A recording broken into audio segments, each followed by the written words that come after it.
Hello दोस्तों, फिनटेक्मो में आप सभी दर्शकों का स्वागत है। आज की इस वीडियो में हम बात करने वाले हैं ईश्वर, आत्मा और विज्ञान के बारे में। ईश्वर, आत्मा और विज्ञान, आस्था, तर्क और धार्मिक मान्यताओं की पड़ताल। ईश्वर की खोज, क्या सभी दावे झूठे हैं? संसार के अतीत से लेकर वर्तमान तक हर व्यक्ति, चाहे वह साधारण हो या महापुरुष, ज्ञान की ओर बढ़ता रहा है और भविष्य में भी बढ़ता रहेगा। लेकिन संपूर्ण ज्ञानी अब तक ना तो कोई हुआ है और ना ही कोई कभी होगा। ईश्वर के बारे में किए गए सभी दावे अब तक बेकार साबित हुए हैं। विज्ञान ने भी ईश्वर के अस्तित्व को सीधे प्रमाणित नहीं किया है, लेकिन इसने बिना ईश्वर के भी कई समस्याओं का समाधान सुलझाया है। अगर कोई कहता है कि उसने ईश्वर को खोज लिया है, तो वह या तो झूठ बोल रहा है या अज्ञानी है।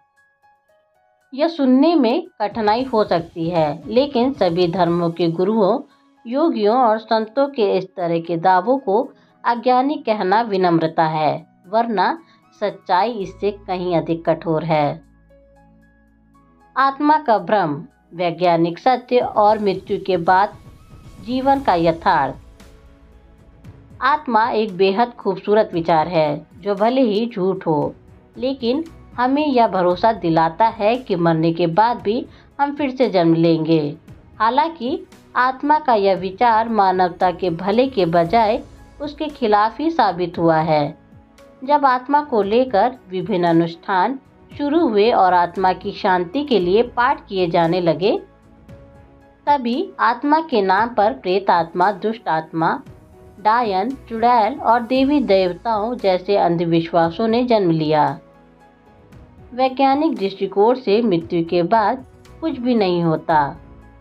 यदि हम इसे स्वीकार कर ले और हर मनुष्य को मृत्यु की ओर बढ़ते एक साथी के रूप में देखें, तो सभी से प्रेम करना आसान हो जाएगा। जब हम समझेंगे कि मृत्यु के बाद कुछ भी नहीं होता, तब स्वर्ग, नर्क या परमात्मा की न्याय की आशा भी नहीं रहेगी। इससे हम इस जीवन के हर पल और हर इंसान की कीमत को समझ पाएंगे और पृथ्वी पर निष्पक्ष रूप से सभी के लिए न्याय की बात संभव हो सकेगी। आस्था और एथिज्म, ईश्वर के अस्तित्व पर यकीन और उसका प्रमाण। किसी चीज़ पर यकीन ना होना एक आम बात है और हमें उन चीज़ों पर यकीन नहीं होता जिनके होने का कोई प्रूफ या एविडेंस नहीं होता। यही वजह है कि एथिस्ट कहते हैं कि वे ईश्वर पर यकीन नहीं करते। कुछ एथिस्ट यह मानते हैं कि ईश्वर का अस्तित्व अस्वीकार्य है और वे उसे एक निश्चित रूप से झूठ मानते हैं। धर्म के अनुयायी अक्सर यह दावा करते हैं कि वे पूरी तरह से जानते हैं कि ईश्वर कौन है, वह क्या चाहता है और उसकी कौन सी किताब सही है। इस सर्टेनिटी पर सवाल उठाना ही आगे बढ़ने का रास्ता है। ईश्वर की कल्पना और विज्ञान का सच। ईश्वर दिखाई थोड़ी ही देता है, उसे महसूस करना पड़ता है। लेकिन जो ईश्वर के बारे में बताते हैं, वे असल में उनके दिमाग की उपज होते हैं। उस कल्पना से मिले आनंद के अलावा वह किसी काम का नहीं होता। जब गैलीलियो ने यह कहा कि पृथ्वी सूर्य के चारों ओर घूमती है, तो उसे जेल में डाल दिया गया था। इसी कारण कोपरनिकस को सताया गया और ब्रूनो को चौराहे पर जिंदा जला दिया गया। ये सभी सत्य के खोजी थे, जिनकी खोजें ईश्वर केंद्रित धारणाओं के खिलाफ जाती थी। डार्विन के विकासवाद ने इस परंपरा की बची कुची कसर भी पूरी कर दी। आज के तथाकथित नास्तिक और भगवान पर विश्वास करने वाले खुद ही उसे नहीं मानते। वे कहते हैं भगवान है, सब कुछ उसकी मर्जी से होता है, लेकिन जब बीमार पड़ते हैं तो विज्ञान की दवाइयों से चलने वाले हॉस्पिटल में दौड़ लगाते हैं। और ठीक होने पर कहते हैं प्रभु की कृपा से ठीक हुए। यह एक बहुत बड़ा ढोंग है। धर्म बनाम विज्ञान, पैटर्न सीकिंग और मैथोलॉजी का फर्क। भारतीय यूट्यूब पर अक्सर हम एक शेप देखते हैं जो हमें इसलिए दिखती है क्योंकि हम पैटर्न सीकिंग एनिमल्स हैं। प्राचीन काल से तारों में हमारे पूर्वजों ने कई सारे मतलब निकाले हैं। ये मतलब अक्सर ऐसी चीज़ों से जुड़े होते हैं जिनके बारे में हमें पहले से जानकारी थी। हम वैज्ञानिक तथ्यों, वैज्ञानिक अवलोकनों और वैज्ञानिक थ्योरीज को इसलिए गंभीरता से लेते हैं क्योंकि इनके साथ सिर्फ दावे नहीं आते बल्कि एक विधि भी होती है। जब धार्मिक लोग अपने धर्म को वैज्ञानिक साबित करने की कोशिश करते हैं तो उनके पास अक्सर एक स्पष्ट मैथोलॉजी नहीं होती। रैशनल थिंकिंग, तर्क और तथ्य आधारित विचार की कला।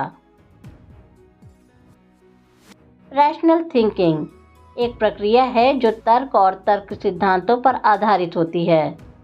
सरल शब्दों में इसका मतलब है कि आपके विचार भावनाओं पर नहीं बल्कि तथ्यों पर आधारित होने चाहिए। रैशनल थिंकिंग का हमारी ज़िंदगी में महत्वपूर्ण रोल है क्योंकि यह हमें अपने विचारों की जांच पड़ताल करके सच्चाई तक पहुंचने में मदद करता है। रैशनल थिंकिंग एक व्यवस्थित और योग्य तरीके से विचार करने की कला है जिससे समाज में सुधार और प्रगति हो सकती है। इसके अभाव में ही आज भारत में अंधभक्ति की संख्या बढ़ रही है। अगर आप अंधभक्तों की श्रेणी में शामिल नहीं होना चाहते तो आपको रैशनल थिंकिंग के वैज्ञानिकों जैसे पाइथागोरस, एरिस्टोटल और सोक्रेट्स और प्लूटो को ज़रूर पढ़ना चाहिए। रामायण इतिहास या मिथक, तथ्य और मान्यताओं का संघर्ष। क्या रामायण इतिहास है या मिथक? धार्मिक मान्यताओं के अनुसार राम का जन्म लगभग 8,80,000 साल पहले हुआ था, लेकिन इतिहास कहता है कि 4,000 ईसा पूर्व से पहले भारत में कोई नगरीय सभ्यता ही नहीं थी।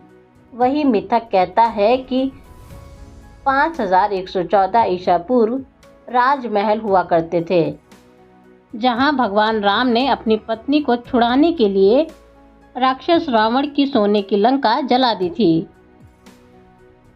हालांकि लंका के इतिहास के अनुसार उस काल में वहां कोई राजा नहीं था बल्कि कबीले होते थे। रामायण कहती है कि इवाक वंश का हर राजा 300 साल तक जीवित रहता था। इस हिसाब से जब पूरी दुनिया में आदिमानव नग्न घूम रहे थे तब भारत में राजाओं के राज्य चल रहे थे और रामायण के कथानक भी चल रहे थे। रामायण के अनुसार राम खीर खाने से पैदा हुए। अगर राम एक वास्तविक ऐतिहासिक व्यक्ति थे तो उन्हें सामान्य इंसानों की तरह प्राकृतिक तरीके से पैदा होना चाहिए था।